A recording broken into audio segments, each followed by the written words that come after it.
Hola, muy buenos días para todos y gracias por estar en este espacio. El día de hoy les quiero contar sobre mi experiencia en la docencia y en el autocuidado. Desde hace mucho tiempo yo me cuestiono con frecuencia respecto a mi deseo de continuar estudiando. He sido una estudiante durante toda mi vida. Actualmente, como ustedes pudieron escuchar, soy candidata a doctorado de bioética. Y muchas veces desde esta autorreflexión me pregunto, pues, ¿cuál es el sentido de querer tener conocimiento o de poder querer adquirir más saberes? Algunas veces pienso que esto definitivamente hace parte de la autoexigencia y otras veces pienso que es necesario para mantener esto que algunos llaman u estrés. El estrés, digamos que es beneficioso, es decir, ese estrés que te genera respuestas positivas ante el agente estresor y que a diferencia del diestrés está acompañado de sentimientos diferentes al miedo y a la ansiedad. Entonces eso, desde mi rol de estudiante, de cierta manera me permite entender por qué quiero seguir aprendiendo y por qué quiero seguir retándome personalmente. Pero cuando yo me voy hacia mis otros roles, el rol de profesional de la salud, el rol de médico, el rol de docente, me pregunto si también esto hace parte del estrés o si esto es algo diferente.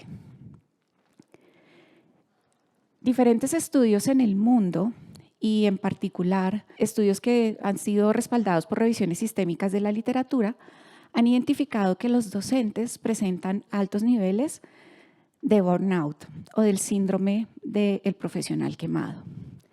En Estados Unidos se ha comprobado que entre el 5 y el 20% de los docentes lo presentan.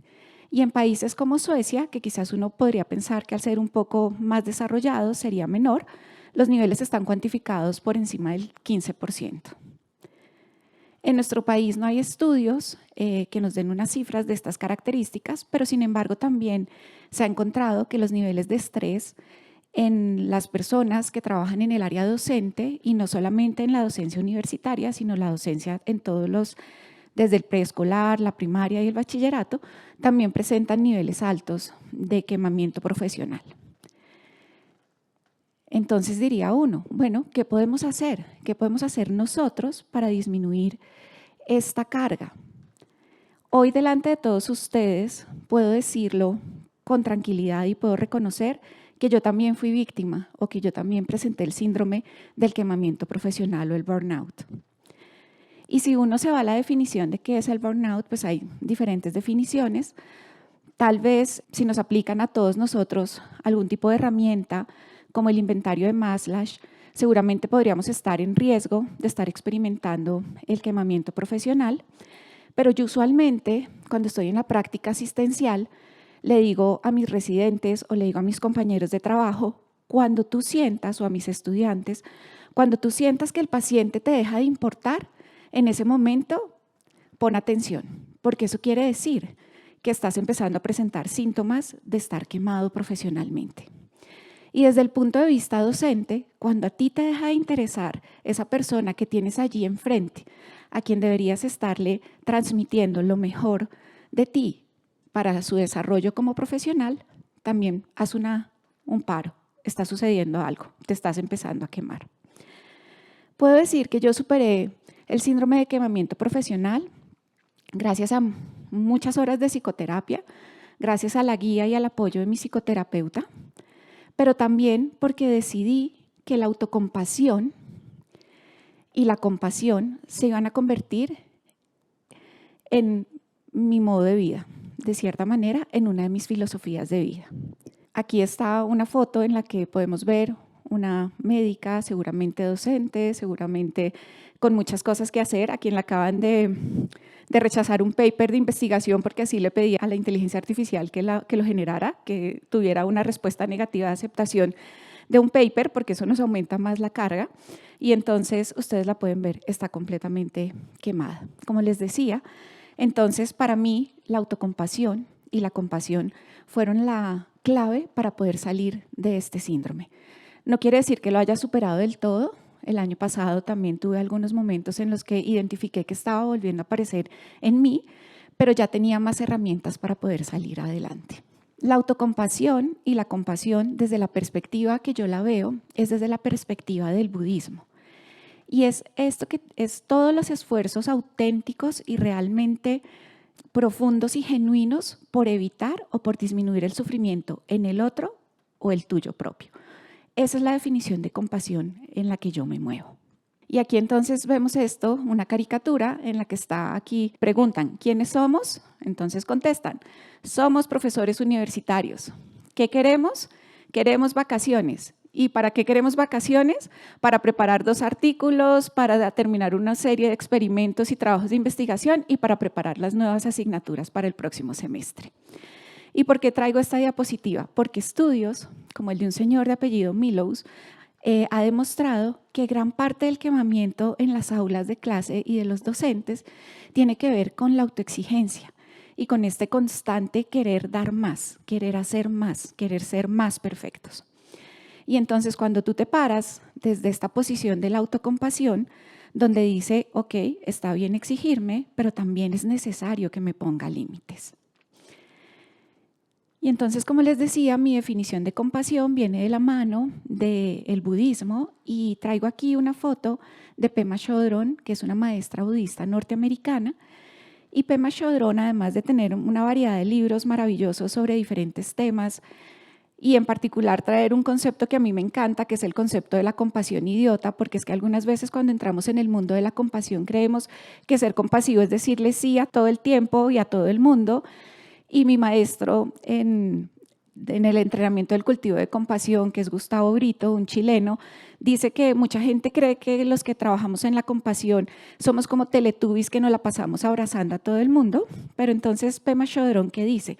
Hay algo que es la compasión idiota, y la compasión idiota es esa que yo les acabo de escribir, esa que creemos que a todo le tiene que decir sí, esa compasión que creemos que a todo lo tiene que aceptar.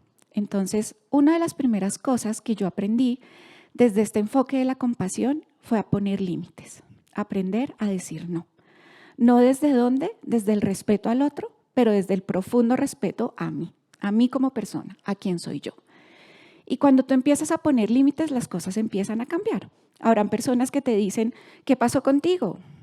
Hoy te opones a lo que te decimos, antes tú lo aceptabas. Claro, ahora soy más compasiva conmigo misma. Y esto de poner límites, ¿a qué nos ayuda? Cuando nosotros creemos y normalizamos que conductas como saltarnos el almuerzo o dejar de comer porque estamos ocupados planeando una clase, terminando el paper, o atracarnos de comida, o conductas como no dormir suficiente, no mover nuestro cuerpo, desplazar espacios importantes con nuestra familia por estar pegados a querer sacar este proyecto o este trabajo, creemos que eso está súper bien y resulta que no. Lo que estamos haciendo es acabando con nosotros mismos. Desde esta perspectiva de Pema Chodron, es importante que nosotros reconozcamos que somos seres sufrientes. Pero entonces uno cuando piensa en el sufrimiento, piensa en las catástrofes, en las guerras, en todo lo que sucede en el mundo que nos causa mucho dolor y real sufrimiento. Pero resulta que Pema Chodron también habla de algo que es el sufrimiento a cuentagotas y es el sufrimiento del día a día. Para mí al principio era muy difícil entender que yo era una persona que sufría, pues porque tengo un buen nivel profesional, un buen nivel de vida en Colombia, de cierta manera puedo adquirir las cosas que quiero, puedo viajar, entonces yo decía, pero ¿dónde está el sufrimiento en mi vida? Pero resulta que está el sufrimiento del día a día, el sufrimiento de no traer una sombrilla en Bogotá y que empiece a llover, me voy a mojar, esto me genera sufrimiento. El sufrimiento de no llevarme bien con mis compañeros de trabajo. El sufrimiento que a mí me genera como docente el que yo haya preparado una clase y mis estudiantes estén viendo el celular, estén conversando entre ellos o se estén quedando dormidos. Y al final entonces todos hemos ido normalizando esto y resulta que todo eso pesa en mí como persona y genera sufrimiento. Y ese sufrimiento de cuentagotas, gotica, gotica, gotica, gotica, que como no soy capaz de identificarlo, pues tampoco sé qué hacer con él, entonces es lo que nos lleva a que nos quememos también. Y cuando nos quemamos como que no podemos identificar qué fue lo que sucedió. Esta semana justamente estaba leyendo el relato que hace una persona que trabajaba en marketing y cuenta cómo llegó a hospitalización en la clínica Montserrat por quemamiento profesional. Y él tampoco entendía por qué.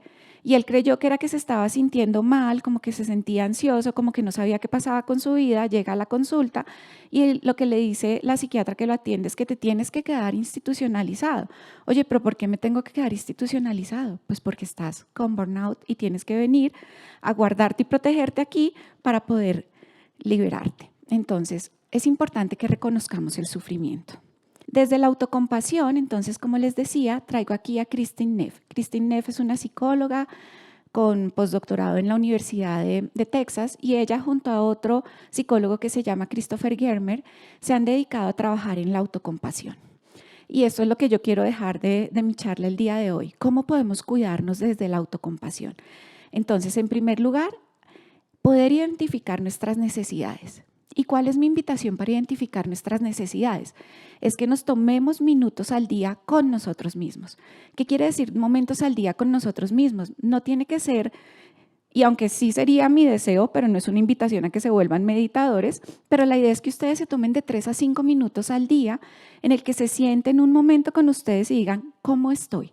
¿Cómo está mi cuerpo? ¿Tengo algún dolor nuevo? Estoy de pronto con mucho frío, con mucho calor, porque pasan los días y no nos damos cuenta de eso. Me siento cansado, necesito más sueño. Luego, si queremos profundizar, podemos ir a preguntarnos cómo están mis emociones, cómo conectar con el centro, con el pecho, donde pensamos que está este corazón emocional y decir, bueno, ¿cómo me siento? ¿Estoy alegre? ¿Estoy triste? ¿Estoy nostálgico? Luego, si queremos subir, podemos ir a nuestra mente y cómo están nuestros pensamientos. ¿Están súper agitados o estoy en calma o es que ni siquiera lo logro porque se me ocurren tantas ideas en 30 segundos que no sé ni qué es lo que estoy pensando? Es súper importante que hagamos esto. ¿Por qué? Porque así vamos a poder identificar cuáles son nuestras necesidades. Y de acuerdo a las necesidades que identifiquemos, vamos a poder empezar a trabajar en nosotros mismos. ¿Cuál es otra de las recomendaciones que dice Kristin Neff? Que no sintamos que estamos aislados. Tendemos a pensar que estamos aislados, que al único que le sucede lo que me está sucediendo es a mí.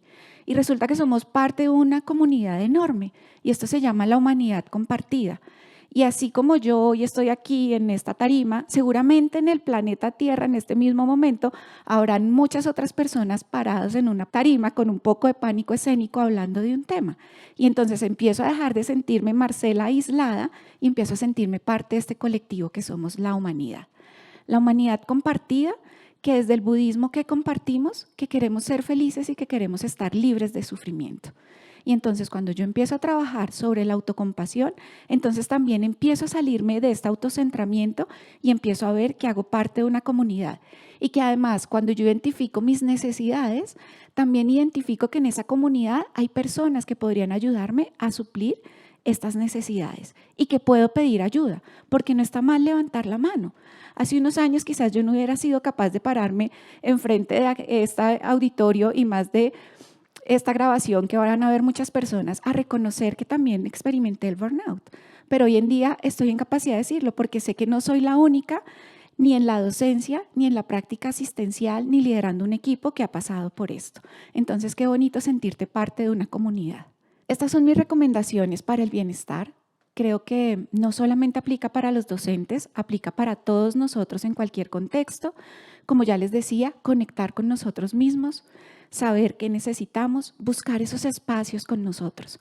Y para cada uno de esos espacios son diferentes. Para mí puede ser el yoga, para Santiago quizás la meditación, para otro puede ser la lectura.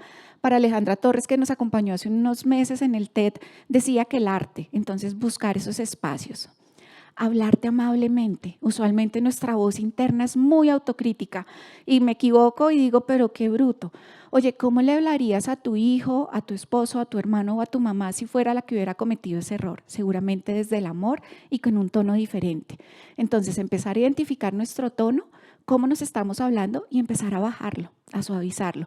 En lugar de decirme bruto cuando me equivoco, podría cambiarlo por algunas otras palabras. Está bien equivocarse, es normal cometer este tipo de errores. Ánimo, podemos continuar adelante.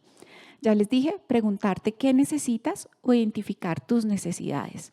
Validar tu dolor. Validar, es válido sentirse mal, es válido sufrir, ya lo vimos, es algo que hace parte de ser humano. Escuchar a tu cuerpo, no dejar de ir al médico, no dejar de ir a hacerte tus exámenes, no dejar de alimentarte sanamente, no dejar de dormir, no dejar de moverte. Recordar que no estamos solos, que somos parte de una comunidad y que allí también podemos encontrar ayuda. Tratarte a ti mismo como tratarías a un amigo o a un ser que quisieras mucho. Aprender a poner límites. Y no solamente límites externos, límites a ti mismo. Porque lo que yo he aprendido en mi camino personal es que la más autoexigente y la menos bondadosa conmigo soy yo. Entonces, ¿desde dónde debo aprender a poner límites? Desde mí. Y ámate. Recuerda que tú eres tu ser más importante. Si tú quieres ser la mejor mamá o el mejor docente, el mejor hijo, el mejor hermano, el mejor esposo, tienes que trabajar en ti, tienes que ser el mejor tú. Me tomó muchísimos años lograr entender que el amor de mi vida soy yo. Y al concluir entonces todo este caminar, cuando yo empezaba y les decía, entonces, ¿para qué seguir estudiando?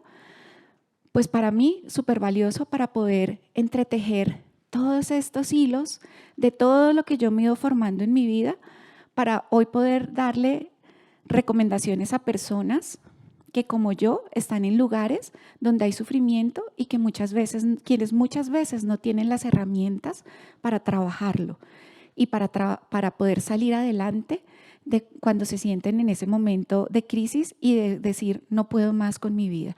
Entonces creo que todo este entretejer de saberes me ha podido construir una colcha que está llena de retazos porque me he tenido que reconstruir muchas veces, pero que me ha permitido decir que hoy aquí me siento bien, tranquila y en bienestar con lo que he logrado en mi vida y que esto ha sido gracias no solamente a la compasión, no solamente al yoga, también a la bioética, a mi formación como médico. Así que muchísimas gracias y espero que esto sea de utilidad para ustedes también.